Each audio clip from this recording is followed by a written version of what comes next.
Okay, it's going to be a review of the Tales from the Territory series. So if you haven't seen this yet, this is actually a collaboration between The Rock and the Dark Side of the Ring crew. So I believe The Rock and his ex-wife, Danny Garcia, are the executive producers, and they teamed up with the Dark Side of the Ring guys to do the Tales from the Territories on Vice. So yeah, it's been really cool. There's definitely a lot to learn here. So if you really love the business and you want to learn about old school wrestling, I thought they did a really, really good job with it. And I'll try to post some of the links in the description. You know, a lot of these are actually on YouTube, believe it or not. But yeah, the first one was actually the Memphis one. I'll try to go through each and every one of these as quickly as possible. But the first episode was from Memphis, the Memphis territory, the USWA. It was called When Wrestling Was Real. So on this roundtable, you had Jeff Jarrett, his father, Jerry Jarrett. You had Jimmy Hart, Dutch Mantel, and you had Jerry the King Lawler. It was really cool, man. I mean, they really talked about how hard they work to protect the business. And, you know, the side effect of, you know, making people believe it's real is that, you know, some of the fans are so dumb that they'll actually start attacking some of the wrestlers. And, you know, some of these stories from the Memphis episode was incredible.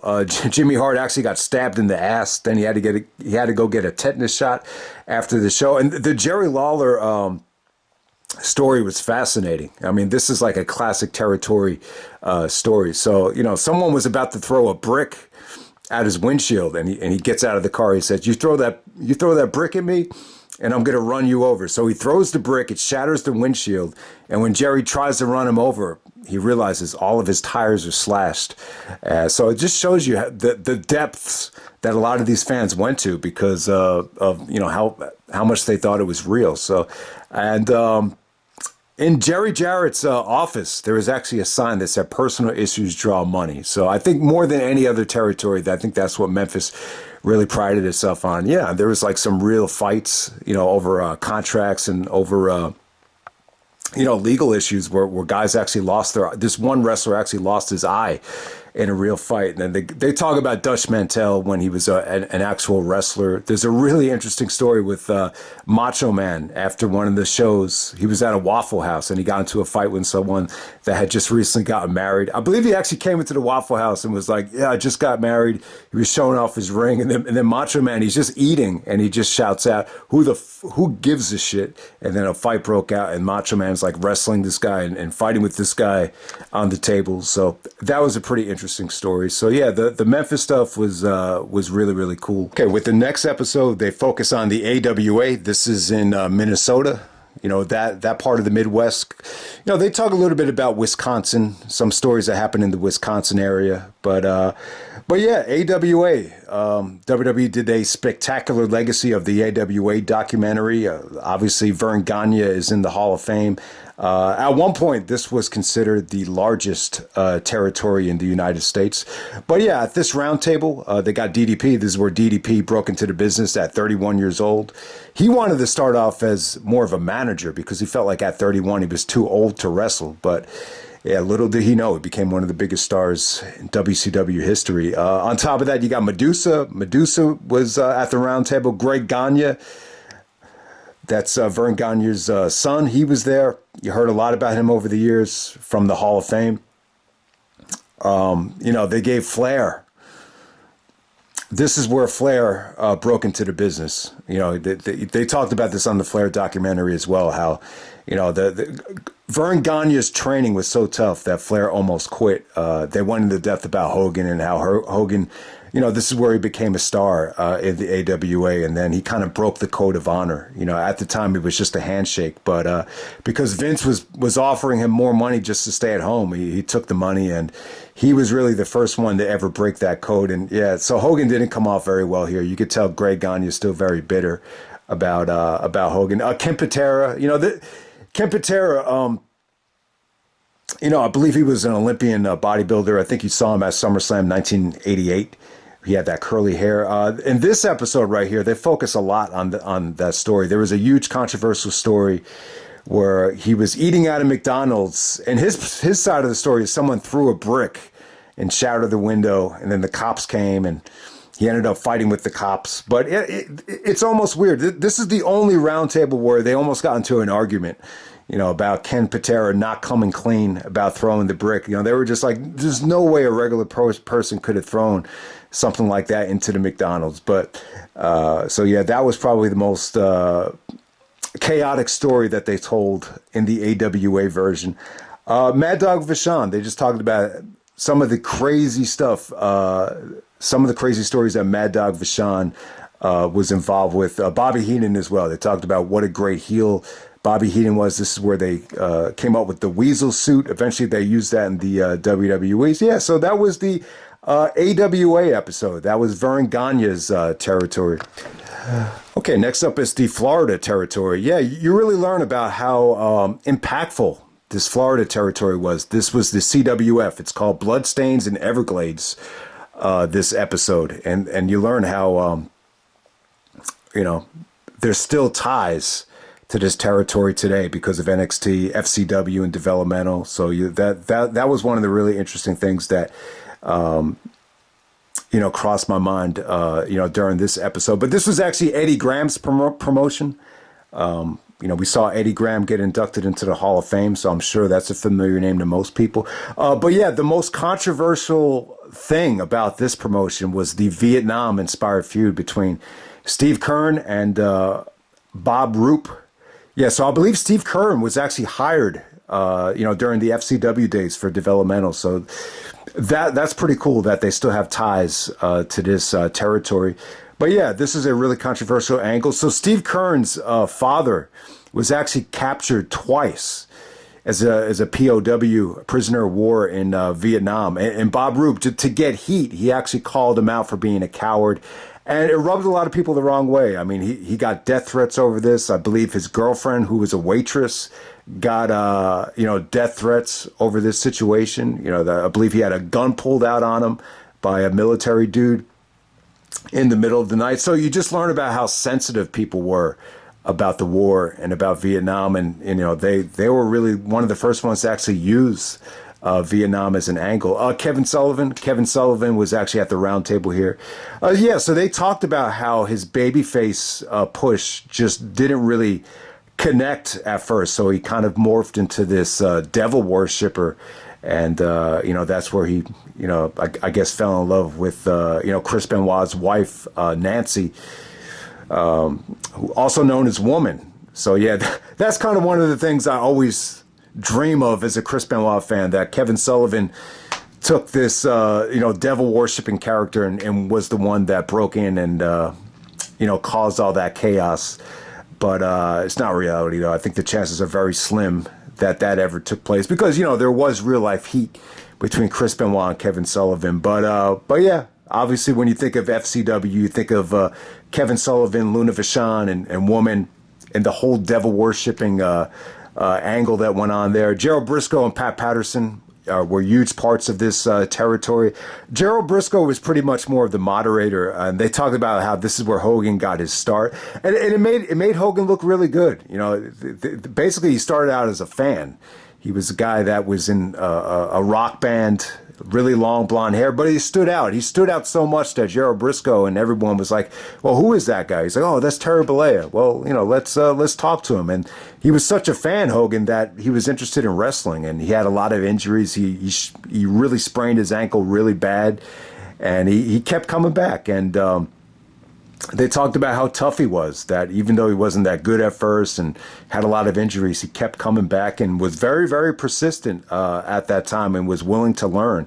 So this is where Hogan got his start in Florida. As we all know, Hogan is from I think he's actually from Tampa Bay. So and then they just close it out with, talking about the NXT connections, how NXT still, the Performance Center is still in Florida. So that's really cool that they're still, paying tribute to that territory and everything. Plus, there was this weird Disney World thing where Eddie Graham was actually flying a plane into the Disney World fireworks, and then they had to land the plane abruptly at an airport nearby. So, there's some pretty crazy stories there. But, the Vietnam stuff really stuck with me about the Florida promotion.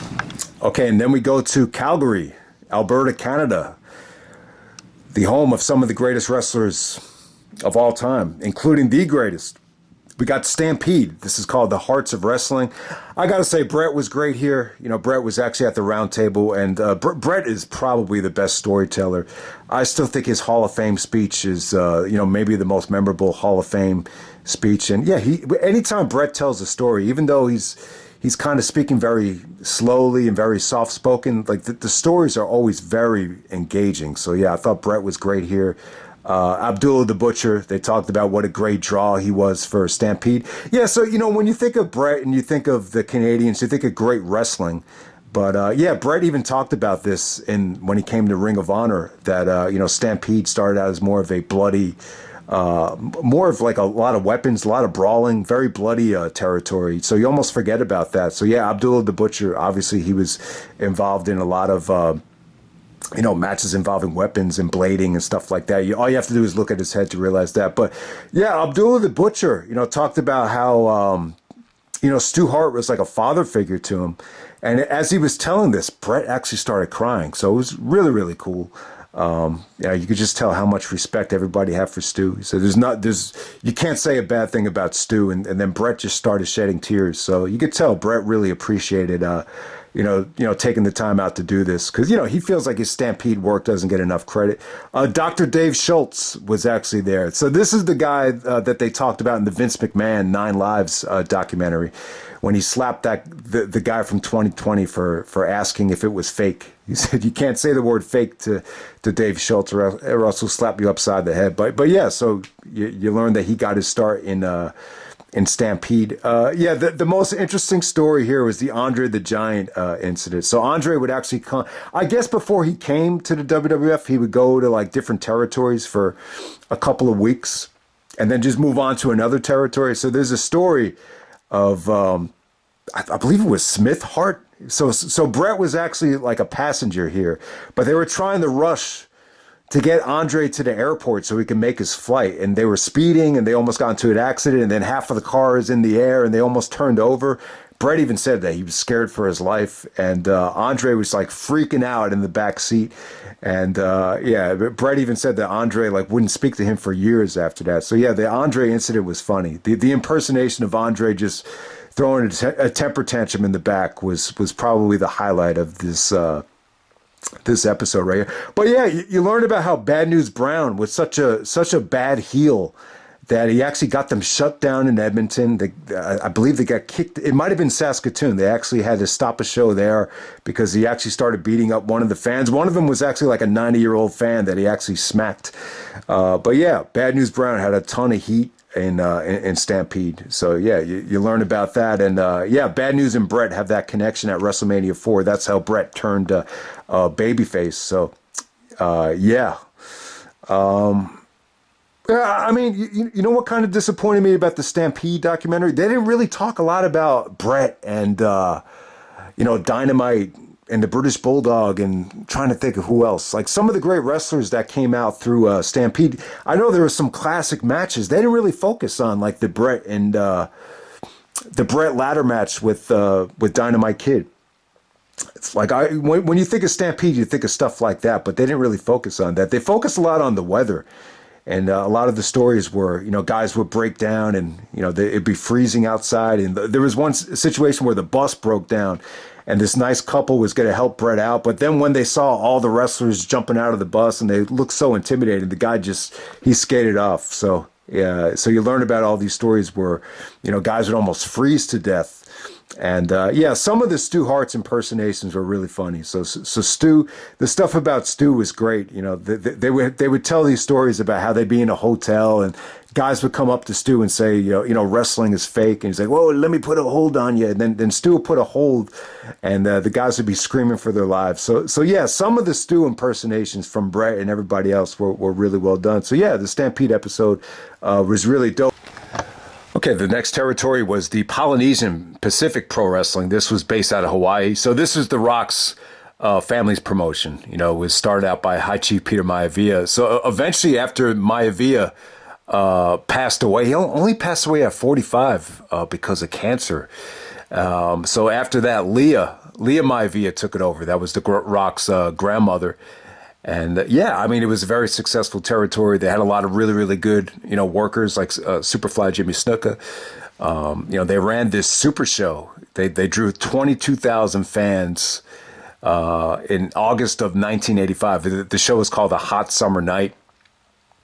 And, you had it was like an all-star lineup. You had wrestlers from all territories. And then after that show, like, Vince wanted the piece of the pie. The territory from Florida wanted to, try to buy them out. And, man, who was the other one? Yeah, even Crocket. Crocket wanted to, take it over. But the guy that was in control, his name was Lars Anderson. He was just like, no, you can't take it over. Like the Samoans, owned the promotion. And then there was this extortion trial. And then I think after that, Leah actually had to go back to Samoa. So that kind of ruined the promotion. But yeah, I mean, it was a really cool story. They talked about Rocky Johnson and,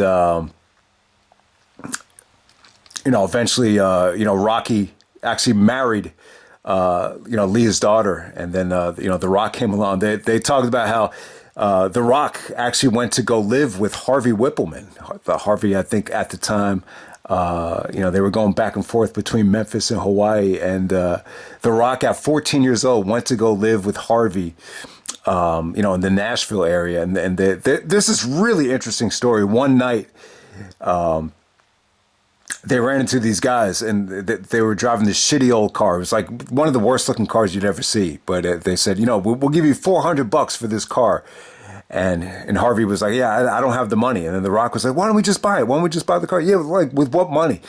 So Harvey goes like, I'll give you $40 for the car. He's like, all right, well, I'll take it. And then they start driving the car. There's someone in the back that was like sleeping in the back. And then the car just stalls out after like 3 minutes.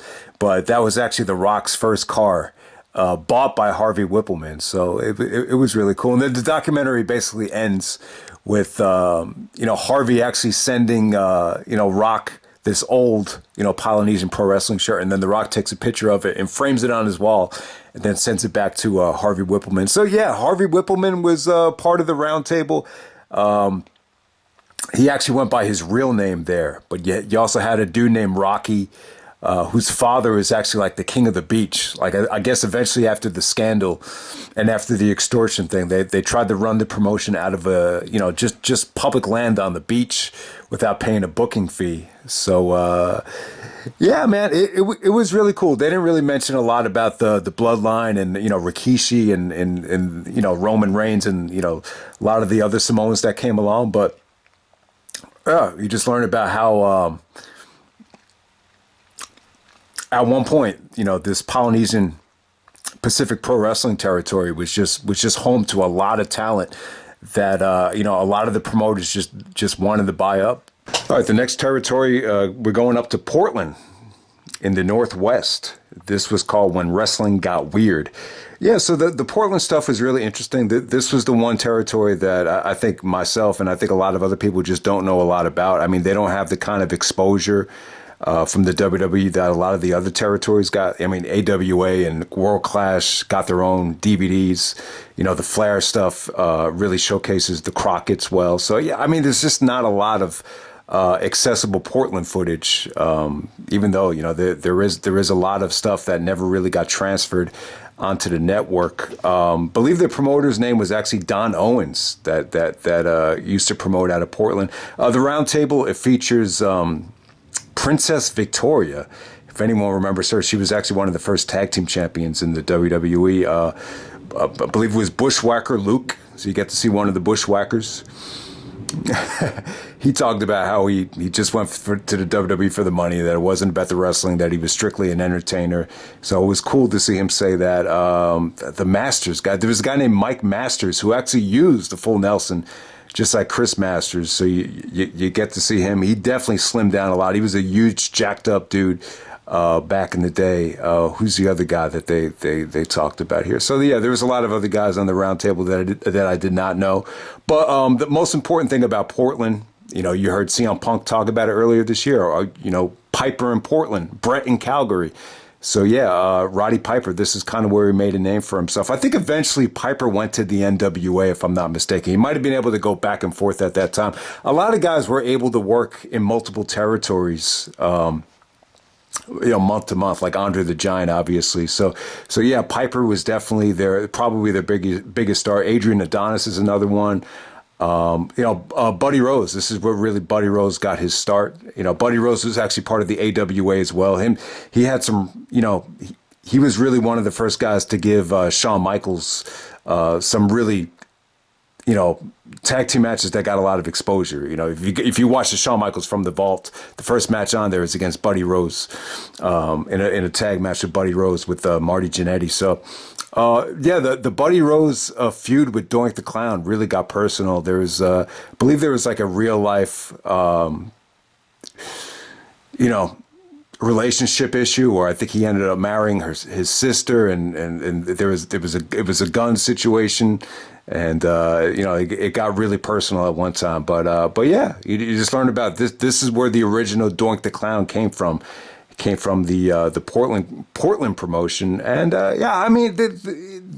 this episode, it kind of just wraps up with this commission from Texas coming out and just kind of putting the hamper down on, not using blood, and, we're going to stop the show here. If you do this, you have to get AIDS test, and really started kind of censoring and just, putting the hammer down on the promotion. And it just seems like more that, along with Vince trying to buy up certain talents, and certain time spots, the commission and Vince combined is what kind of made them go out of business. But they did mention that Portland was able to stick around longer than the average territory. So that's really cool. But yeah, didn't really know a lot about Portland. But yeah, when wrestling got weird, I think they called it that because of the blood situation. Instead of using blood, this one guy started using like milk in some of the matches, which was kind of weird. And then obviously I think the Buddy Rose Doink the Clown feud, I think it got so personal that, maybe you want to interpret it as being weird.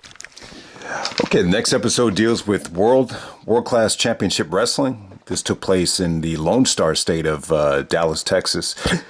So yeah, the Von Erichs. We've heard a lot about them over the years. I think when Punk was still with WWE, one of the famous quotes from him was that he was so amazed at how, people were still talking about the impact of the Von Erichs, whenever they went to Dallas. You heard Austin, in those ECW promos mention the Dallas Sportatorium. I would definitely say, like, from what I've heard, the Dallas Sportatorium, that seems to be the, most famous, most prestigious, arena, during the territory days. So, Austin actually grew up, watching a lot of these matches and making the trip to Dallas. So they talked about how impactful that was. But yeah, man, I mean, obviously when you think of the Von Erichs, you think of all the tragedy. WWE's documentary they released was very depressing. A lot of the Von Erichs did pass away. But, they tried to focus on more of the positive here. But yeah, I mean, they were just really, really over, especially with the women. I think you could definitely argue, like, the people that, went to see them in the Sportatorium, they felt like family. I think, in terms of the female demographic, they're probably the most over wrestlers of the territory days. And they even talked about when they went to Israel, how over, just the whole promotion was. So, yeah, Israel, like the crowds in Israel, apparently they were huge. And that's where gentleman Chris Adams. So yeah, the first time I remember hearing about Chris Adams. So if anyone remembers, there was a Austin DVD that was released, featuring his early work. We had like blonde hair. I don't think it was World Class, but it might have been a promotion in that area after they folded.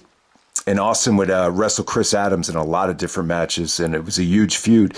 But yeah, Chris Adams, when they were overseas, he actually had to go to jail because he got into a fight with this dude at a bar. He actually super kicked him, and the guy lost his eyeball. So not the only time an eyeball was lost in this series right there. So yeah, also, Flair. Flair was a huge part of this territory. He would come in on a special occasion, and Flair even talked about this on his DVD about it. He had a huge, I don't know if it was really a rivalry, but there was a huge match with Kerry Von Erich, the steel cage match.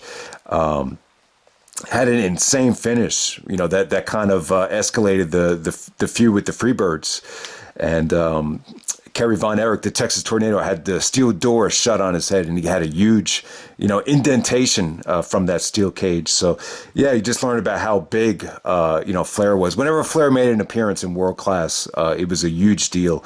And it seemed to me like Flair got his start in the AWA, but other than the Crocket promotion, it seemed to me like World Class was the other territory where Flair would make, it almost feels like it was like a Brock Lesnar-like type of schedule for Flair in this promotion, where just very sporadic. But whenever he did go there, it was a huge deal.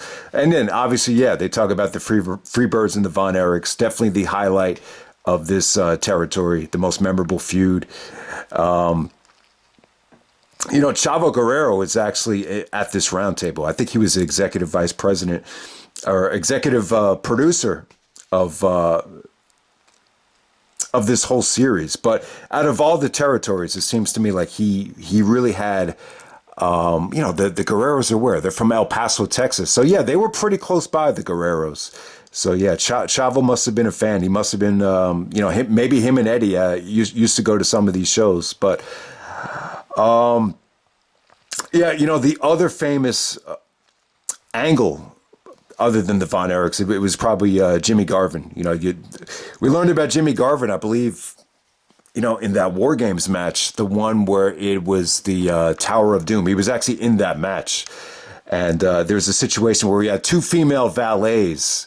And he said that was like a recipe for disaster. It never worked to have two female valets, but they did an angle where actually one of them actually turned on him. So that was actually the other memorable angle from this promotion. And in terms of storytelling, like there's always these crazy stories, other than the Chris Adams stuff where he went to jail, for just being a hothead overseas. There was actually a referee that actually chased down a thief. Apparently the cops actually left the concession area, and they went to go watch Flair. So, that kind of gave the thief a lane to steal all the, the cash, when people went in to pay for the tickets. And then the referee went after him, and he actually shot at him. He actually shot like 4 shots at him, but, eventually he was able to, chase him down and just punch him out and get the money back. But then when the cops saw them, he had to explain to the cops, like, I didn't do anything wrong. I was going after this guy.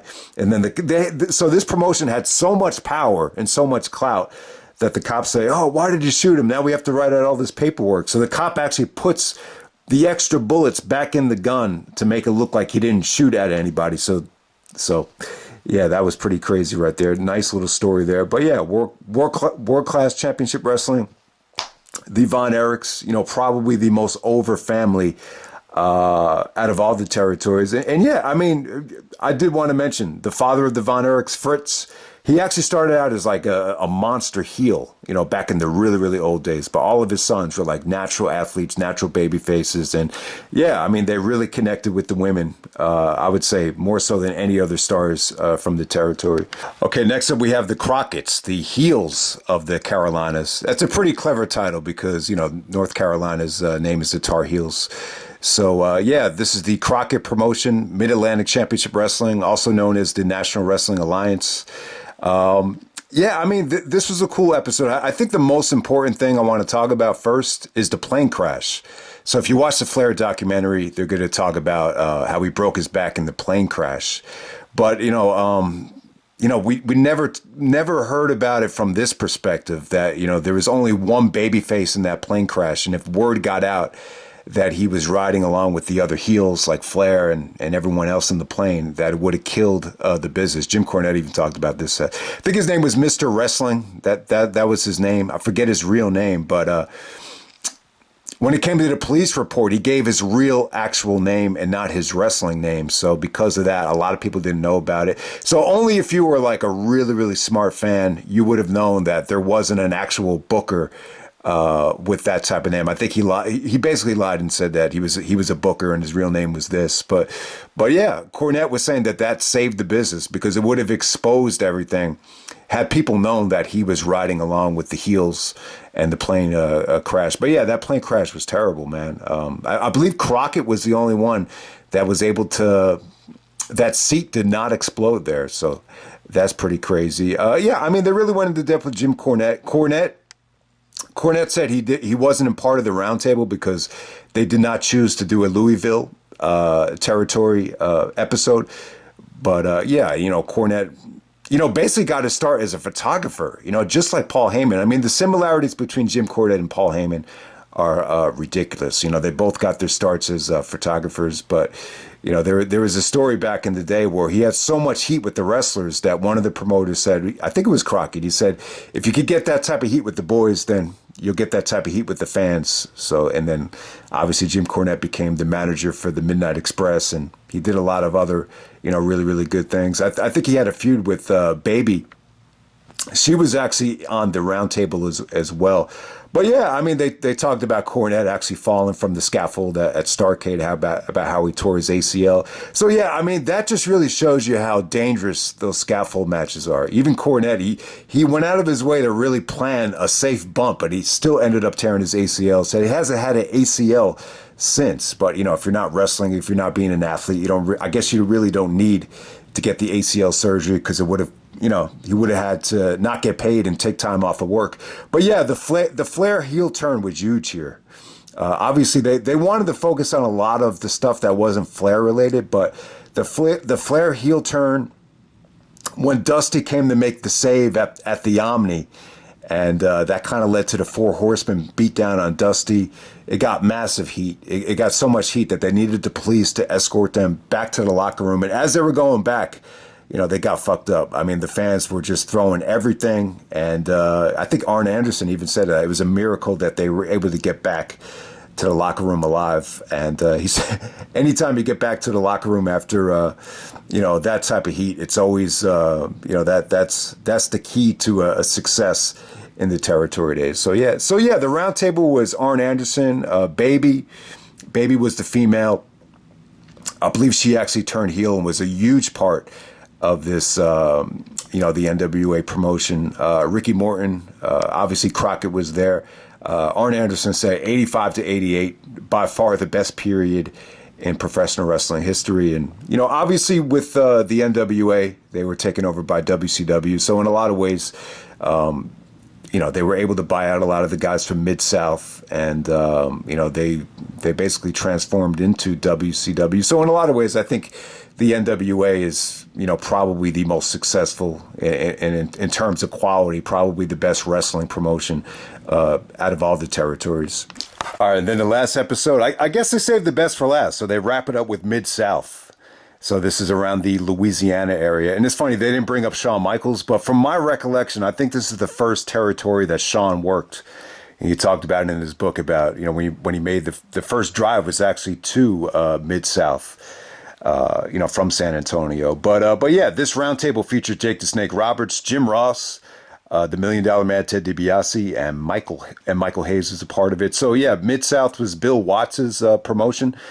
Yeah, I don't know. JR compared him to Tony Soprano. He definitely compared the territory days to a lot of similarities between the territories and the mafia with the mentality. But yeah, Bill Watts actually pushed Junkyard Dog as the top babyface. I believe he actually won the championship. And yeah, JR talked about this a lot, how, he kind of compares Austin's popularity to Junkyard Dog, just in terms of, how over he was. And yeah, JYD was huge. I mean, they did a lot of crazy angles with him.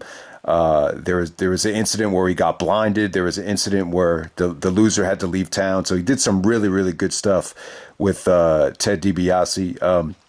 Jake the Snake, probably the highlight from Jake's standpoint was the Muhammad Ali stuff. He talked about how, what an honor it was to work with Ali. I think Ali was in one of these dudes' corners for a really, really big show at the Superdome. So they talked about the Ali stuff, where Bill Watts actually got upset that Jake no sold a punch, and then Ali came up to him and actually said, really, really good job. So yeah, the Jake stuff with Muhammad Ali was cool. So the DiBiase heel turn. So DiBiase starts out as a babyface, and then he turns heel, and he got a ton of heat at that time. This is before the $1 Million Man stuff, I think, even came about. I don't think that the $1 Million Man stuff came about until he was with Vince. But yeah, Mike McGirt. All right, so now it all makes sense. So does anyone remember the SummerSlam 92 match between Bret and Bulldog? You got Bobby Heenan on commentary. When they go to a shot of Diana, he goes like, "Who's that? Mike McGirt?" So at the time, I'm like, who the hell is he talking about? Like, Mike is a boy's name. But yeah, there was this female named Mike McGirt who was really, a decent looking blonde lady, and she was actually a sister to the guy JR was doing commentary with, and he was actually blind. And because of this, he wanted to kill DiBiase. And I think he was waiting for DiBiase to come home one night, and he was about to shoot him if he came in. And then after that, DiBiase stopped dating the girl right there. So yeah, a lot of gun stories in this on these territory tales. I got to bring up the Michael Hayes rib. So yeah, when you think of Michael Hayes and the Freebirds, obviously they were a big part of world class. But, Michael Hayes was they were a huge part of Mid-South as well. So there was this rib.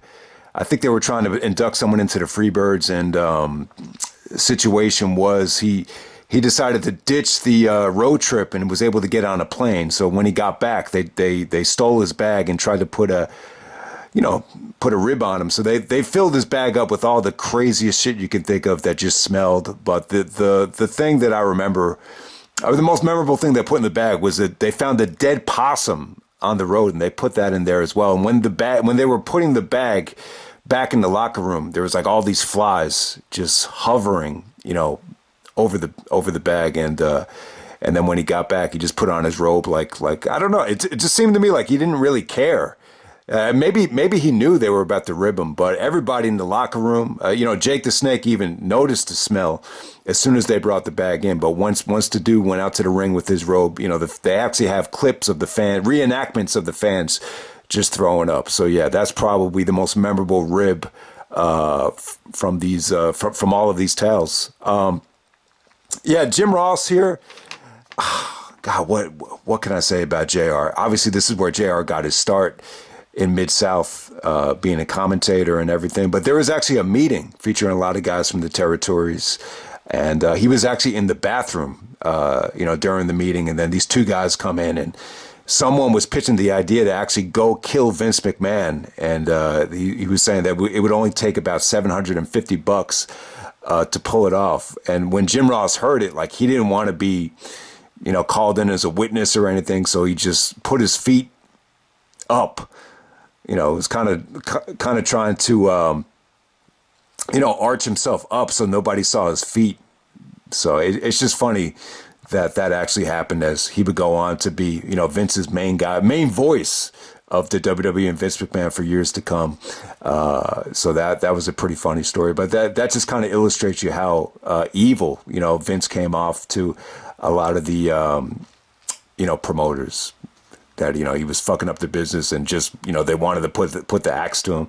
There was also a Hacksaw Jim Duggan fight where he was in a bar and someone almost bit his thumb off, and he was trying to get revenge, and then the cops came, and then if it wasn't for the cops, he wouldn't have left. So there was a huge fight between Hacksaw Jim Duggan. So yeah, Hacksaw was the one guy that a lot of people wanted to see as part of the round table. But yeah, what really killed this company was an oil crisis, in the South. One of the main streams of revenue was oil. And, even though the television ratings were great at the time, people just didn't have enough money to go to the shows, so it killed the attendance. So then they rebranded it as the UWF. And yeah, UWF was, it actually opened up a lot of doors with, when Bill Watts rebranded it as UWF. I think they had a deal with ESPN at one point, and the television penetration got better at that time. But then eventually, I think Crocket started buying off a lot of the talent. Then Jim Ross actually went to NWA, and obviously a lot of these guys like Jake and DiBiase went to go work with Vince. So yeah, the Mid-South episode was really, really interesting. I probably left some stuff out that was even interesting too, but yeah, there was a lot of good stuff to talk about from that. So yeah, that's pretty much it, guys. Yeah, really, really enjoyed this Dark Side of the Ring $7 collaboration.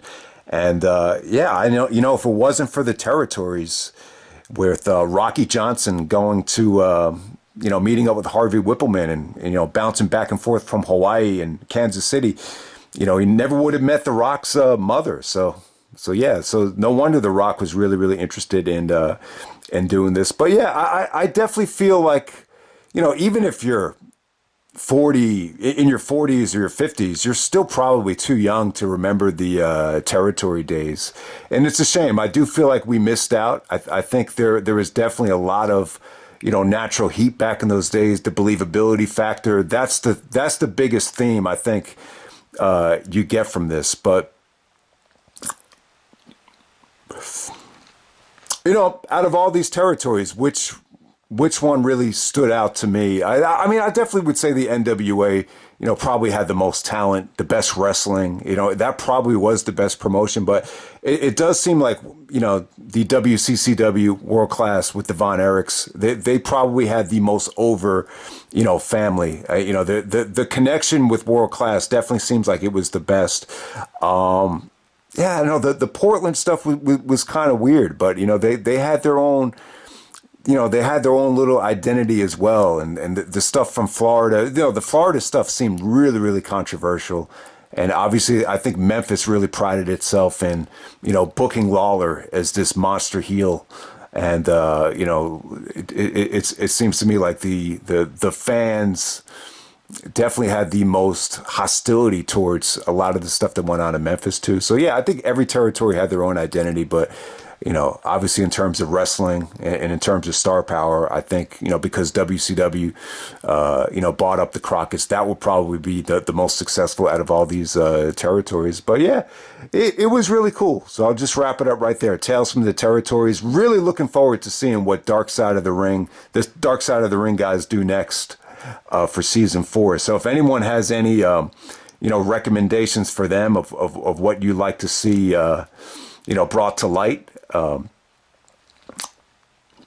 post in the comment section. But yeah, it's not going to happen anytime soon, but somehow one day, I like to see a Dark Side of the Ring of the all out media scrum. I think that would be a lot of fun. And, AEW has connections to these guys. Obviously, Jericho did the voiceovers, and, MJF has kind of used Dark Side of the Ring as parody. So, one day it'll happen. It probably just won't happen for a really long time. But yeah, man, this is not Vince McMahon related. So it's really, really cool that The Rock is doing stuff away from WWE that's pro wrestling related. And yeah, the Vince special, I would recommend checking that out as well.